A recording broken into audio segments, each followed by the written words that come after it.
Asia কাপের প্রস্তুতি আরও ভালো হতে পারত, তবে যা হয়েছে তাতে সন্তুষ্ট অধিনায়ক লিটন দাস।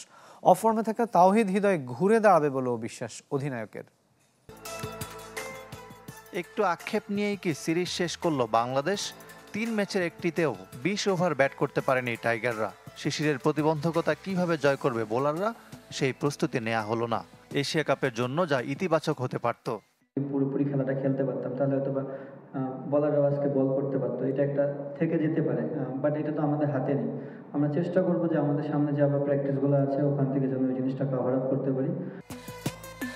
পরপর 3 সিরিজ জিতলেও কিছু প্রশ্ন থেকে যায়, বিশেষ করে তাওহিদ হৃদয়ের পারফরমেন্স। এই বছরটা ভালো যাচ্ছে না টাইগার ব্যাটারের। স্ট্রাইক রেটও টি-20 সুলভ নয়, তবুও তার উপর আস্থা রাখছেন বাংলাদেশ অধিনায়ক।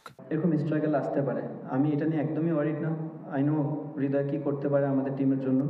আমার অ্যাজ এ ক্যাপ্টেন হিসেবে আমার ফুল বিলিভ আছে যে সে এশিয়া কাপে যায় ঘুরে দাঁড়াবে এবং সে ভালো ক্রিকেট খেলবে।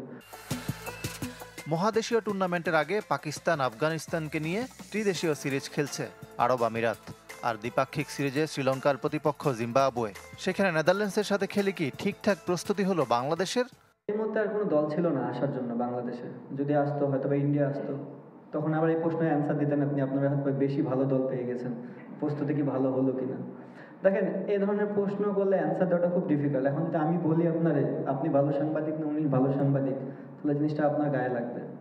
ইন্টারন্যাশনাল ক্রিকেটে প্রত্যেকটা বড় দল, প্রত্যেকটা ভালো দল, সো আপনাকে সেম রেসপেক্টটা করতে হবে এবং আমরা ওই রেসপেক্ট করে ক্রিকেট খেলি। আমরা চেষ্টা করি আমাদের কীভাবে ডে বাই ডে ইমপ্রুভ করা যায়। আপাতত পরিবারের সাথে সময় কাটাবেন ক্রিকেটাররা। রোববার 2 ভাবে আরব আমিরাতের উদ্দেশ্যে ঢাকা ছাড়বে টিম বাংলাদেশ। ইকরাম হোসাইন, চ্যানেল 24।